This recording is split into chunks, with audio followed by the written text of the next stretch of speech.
be pretty good, like other people are. This is all original, just don't think too hard.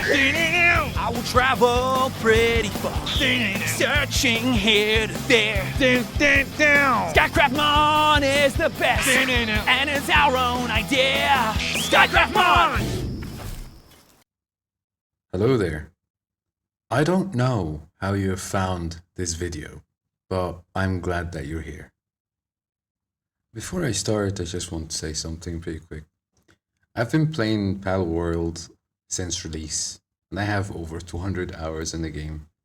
And I just want to share this with you, the information that I have come across, that it could be helpful. And I would really appreciate it if you would tell me what you think. And if you liked the video, I mean, man, I hate saying this, but my channel is pretty small and dead. So if you like the video, I would really appreciate it if you leave a like, subscribe, or comment telling me what you think. God, I will never do this again, I promise. Okay, let's go on with it then. So in this video, I'm going to present you with the top 10 tricks and tips. Tips and tricks for Palworld. We're starting off with the Palworld elements. So when you're catching different pals, they have different elements, and this has a significant impact on your damage output and damage received. On the screen now, I'll show you a picture of the different elements and what they are stronger against and what they are weaker against. However, fire type is the only type that is strong against 2 types while being weak versus 1.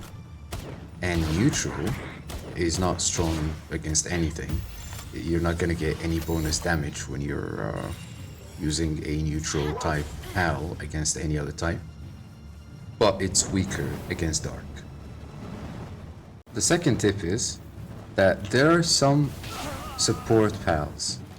So we have 9 elements, and we have 8 specific pals that increase the damage of each of these types.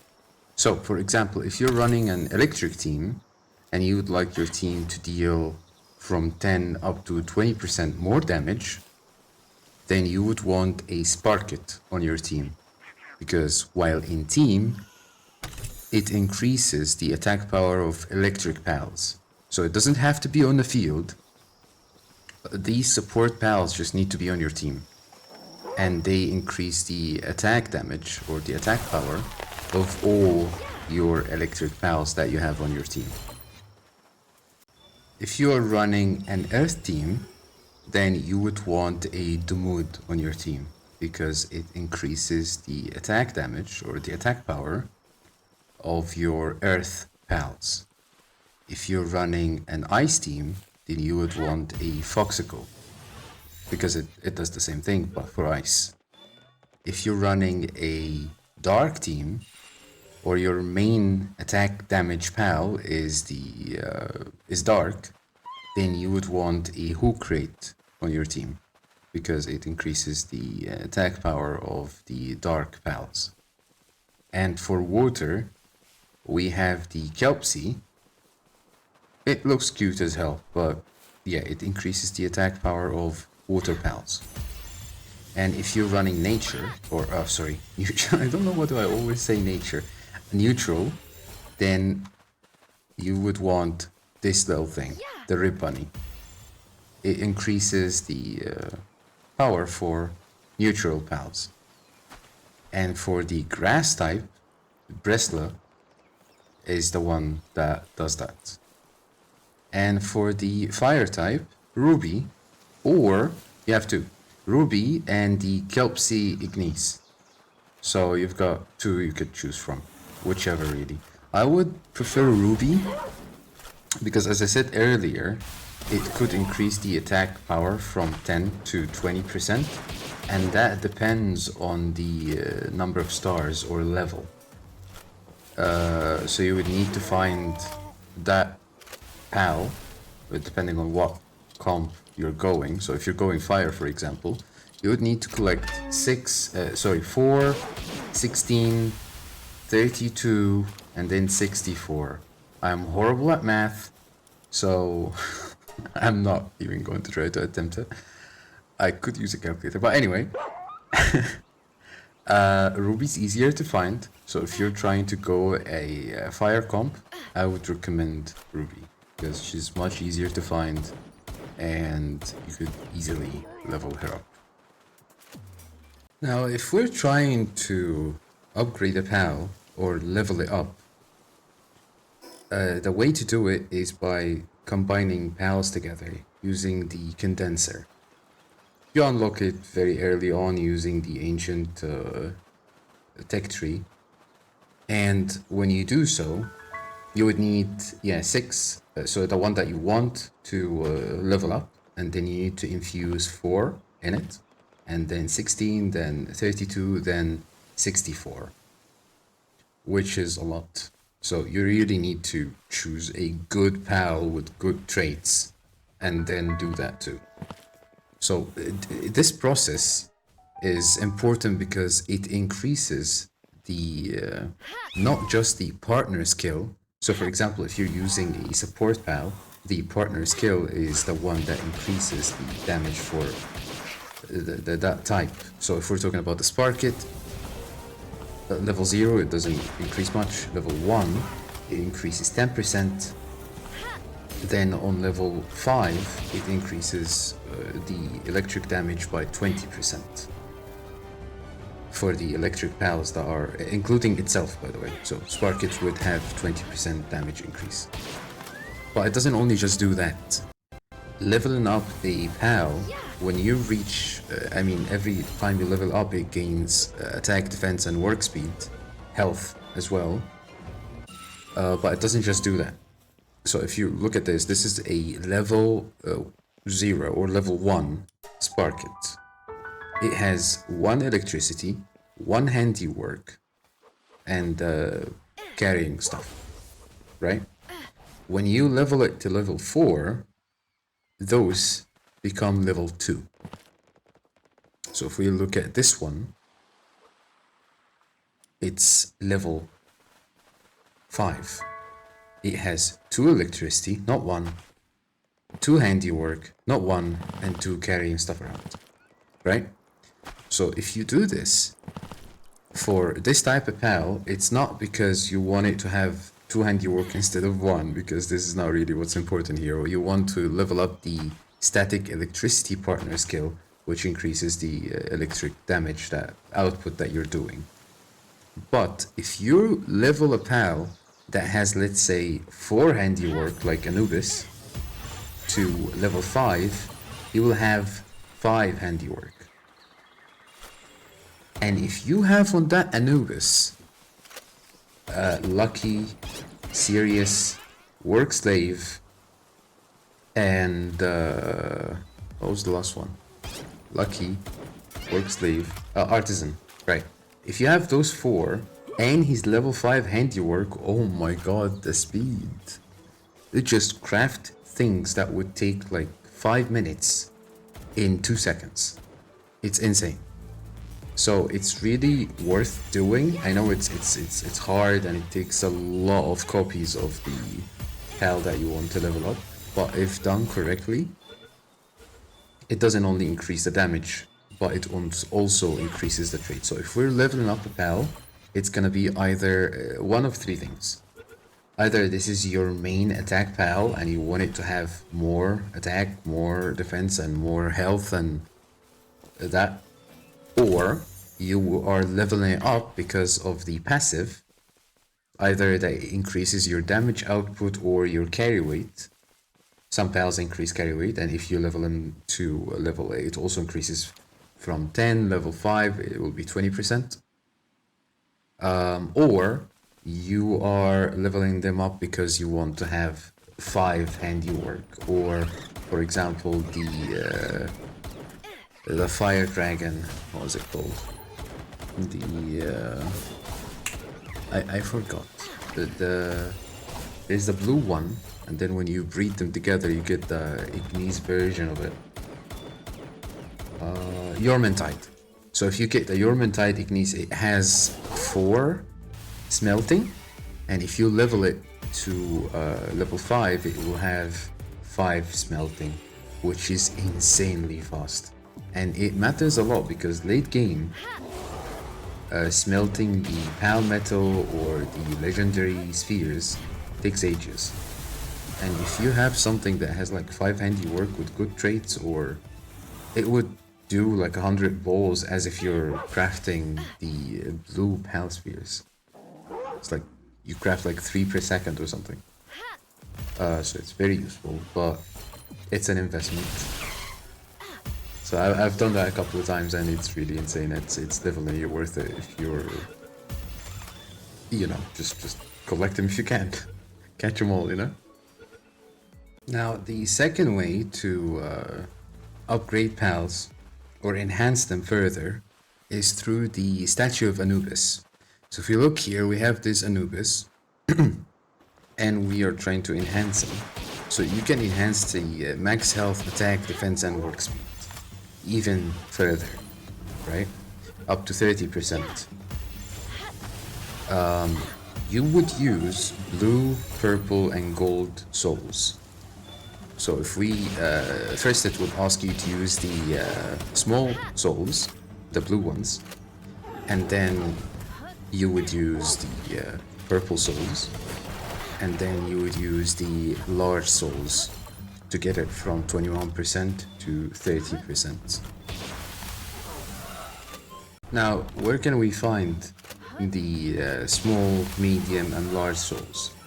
Well, the small souls, you would find them around in the green area of the map, like at the smaller islands.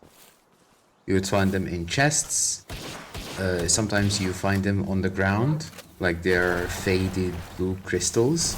Make sure to pick them up, because you would need a lot of them if you're trying to upgrade your pals that work in your base, or your fighting pals that you're using to defeat bosses and go around the map. The medium souls, you can find a lot of them if you just run around in the desert area right here and open chests or collect them off the ground. You don't need to fight anything, you can just collect them, right? As for the large souls, now some bosses drop them, but this is not really the most efficient way to collect them because you would need a lot of them, and if you would kill like Anubis or and it's also endgame. Like you're not gonna be able to collect these from killing bosses unless you're like level 50 or something, or 45. Depends on how strong your pals are, but you get the idea. But if you want to collect them, just run around and collect them. The large souls, you can find a lot of them in the ice area. You'd simply need a flying mount, a torch, the cold resistant armor, and a shirt. Because in the ice areas, you don't need +2, you need +3, especially at night, or you're gonna freeze. So shirt, armor, just the basic ones, and the like +1, +2, that would be enough. If you have only the armor, then you keep the torch out and it should be enough. Now, before we start leveling up pals and investing in them, because resetting pals and the Statue of Anubis is quite expensive, and you don't want to invest in the wrong one. However, if you want to check the stats of the pals that you are investing in, this I will put a link for this website in the description. It's very handy. It shows you the stats of each pal and if it's good or not. Right? You could also put the traits on it to see what kind of traits you can put on it and how much it would increase the damage output of it, or defense, or whatever, right? For example, I didn't know this. The Necromos boss and the one that you get if you start breeding them, the difference is huge. So if we look at the Necromos that we have from breeding, it has a base HP of 130. So it would max out at 4,487. And if you 4-star it, it's gonna have like 6,000, right? But the boss version, the Necromus Alpha, the base HP is 260. So on level 50, which would you get is 8,225. It can go up to 12k. It depends on the perk that it has. And your team comp. I had one in my other video, the Best Dark Pals. I had one that had 12k HP. You're never going to get that from the ones that you breed. So if you want to check if the alpha version of a specific PAL is better than a normal version, then you can use this website, because it's not going to be really worth it to breed that PAL. You just need to hunt the boss multiple times till you get the traits that you want. We can also look at the Frustallion, and the difference is just insane. Like if we look at the one that we get from breeding, 4,000 HP. Again, max you're gonna get is 6. 7 if you 4-star it and infuse it as well. Like if you infuse, I don't know, 160 or 130 something pals in it and have good stats on it, you're gonna max out at like 6,000, 7,000 tops. But then the alpha version, 12k. And this is the base. The base is 420. So when you get 30% added to that, and then another 30% added, 20% added from the infusing, like leveling up to level 5. I had a Frustallion in my other video, the best ice pals. I had a Frustallion boss that had 22k HP. Like, there's no comparison. 7k, 22k. And I did not know the math behind it. So this website is super useful, and it's clear, and it would show you the stats of pals on level 0 or whatever. You can change the level, you can change the perks, and see how they change your pal's stats. Now let's talk about breeding, because this one is a doozy. There are over 18,000 comps when you're trying to breed something, right? So you built your breeding farm, you're level 19, you built it, and you want to breed something, right? First thing I'm going to say is, try not to breed pals that have negative perks. For example, I have a Anubis. I have an Anubis that has serious and lucky. Or like serious, and because you're not going to get lucky, serious and artisan, right? And I have another Anubis that has emperor and artisan, right? If I breed them together, the chances are that the pal that has the offspring is going to be an Anubis, and it will have the artisan perk, most likely. Anyway, try to have the parents have similar perks, or one of them has the perks that you want and the other one doesn't have any perks. That's the best way that I've found that was helpful when I was breeding. The second thing is, you could use this website. So, for example here, this website is really helpful and it's easy to use. I've looked through a couple. This one was the easiest by far. I'll put the link in the description. So let's say that we're trying to make a kitsune. We just click offspring and then drop down the arrow. You can either write kitsune or just click on it, and then it would show you every single comp that would the offspring would be a kitsune. So a Fwak and a and the Warsect, Sparkit and a Ministing, Sparkit and Leileen, Tansy and Sweepa. Kitsune is a very rare pal, and you're not gonna be able to get it early. So being able to breed it at level 19 using these comps, and not just Kitsune, you can do this with any other pal. Even try to make different comps to be able to get, like, for example, I have an Anubis that has lucky. And the only way that I was able to get lucky was through, I think it was Suzaku and something else that had lucky on them, and then I got Anubis that had lucky on it, and then I got that Anubis, I bred it with another Anubis that had artisan, and then I got an Anubis with artisan lucky. It's very interesting and very complicated, so just try to check the website out.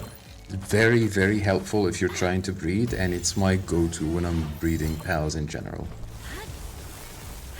Now, let's say that you just started and you unlocked your incubator and you're trying to find some good eggs to get some good pals early on. You haven't unlocked the breeding yet, you just want to have some good pals early, without fighting.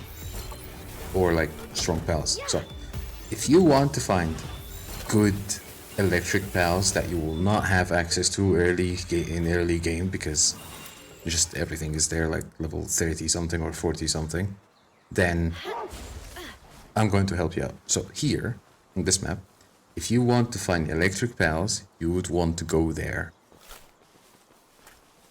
Get a flying mount early on. I think Nightwing is the earliest that you can get, level 15 or something.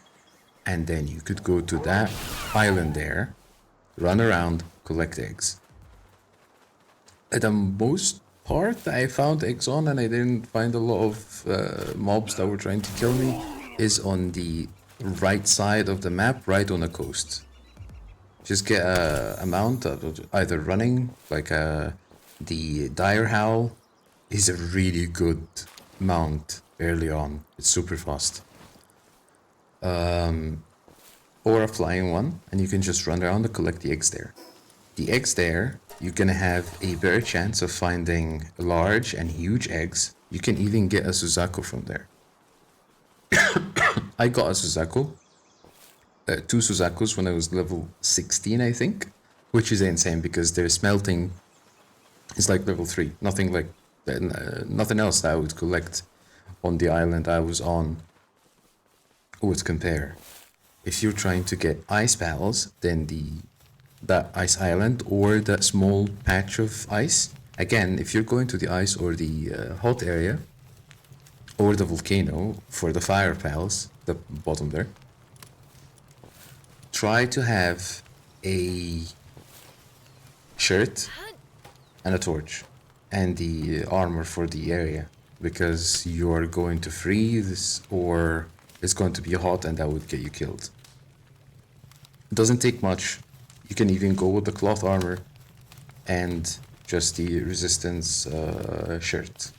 If you didn't manage to find it in the early dungeons, you can buy it for 1000 gold from the town in the desiccated desert. What's wrong with my voice? Come on. Anyway, eggs, electric eggs, desiccated desert, ice eggs in the Frostbound Mountains or the Astral Mountains, and if you're after the fire eggs, in Mount Obsidian. That's where you want to go. Now we're going to talk about the skills that you can teach your pals. So, your pal is going to level up, and if you play on a hard server like the one I'm playing on, leveling up is going to take time. And not just that. If you're running an electric team comp, well, if you're fighting a fire, if you're fighting any other element that you're not going to deal bonus damage against, then that's going to be an issue because you're not going to deal more damage, right? And you have an electric pal and you want to teach it some fire attacks, right? So you need to find the skill trees. I'm going to show you a picture where the skill trees are, but I will also, like right here, it's on the screen now, and I will also put a link in the description for an interactive map that is going to show you whatever you want to find, wherever it is on the map. Very useful, and it would help you tons. So in the description, I'm gonna put in the link for the PAL stat calculator, the breeding guide website, and also the link for the interactive map. Hope that is going to be helpful. Alright, cool. So we got eggs, we got breeding, we got all that. So, I discovered this. So this place, right here, on this island, you cannot get raided. Raiding is not an option. It's high, so the enemies cannot reach you. So they would just spawn whenever you're getting raided. They would spawn under you, and you could just go and kill them. They just run, get stuck in the wall, and you could just kill them.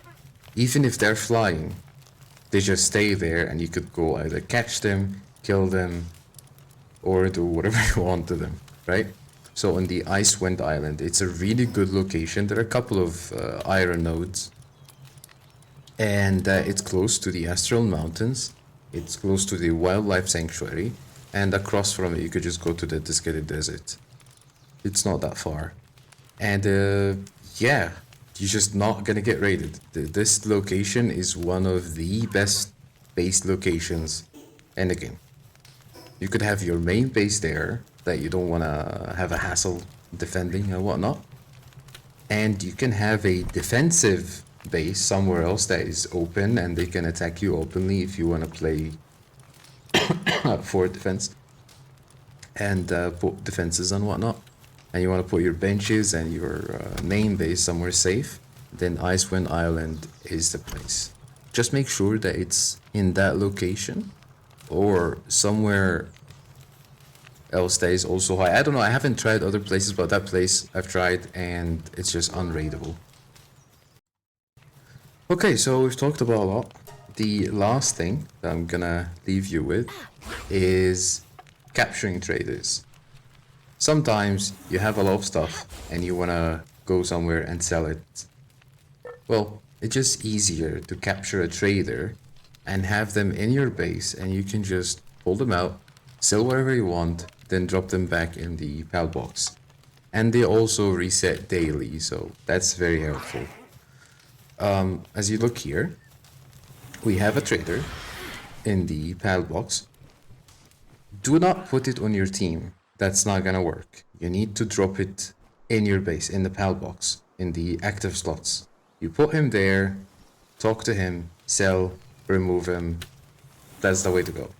I have one of each. If I want to buy ammo, if I want to sell some stuff, then I would just sell it, buy it right away. If I want to sell pals and I don't want to go anywhere, just quicker, right? So for example, here we have the pal, we do the trader, we pulled him out, and then we can just sell him the stuff, and done. We can just take him, drop him back in, and that's that. That easy. Anyway, thank you for watching. I hope this video was informative, and I will see you later. Bye. I wanna be pretty good, like other people are. This is all original. Just don't think too hard. I will travel pretty far, searching here to there. Skycraftmon is the best, and it's our own idea. Skycraftmon!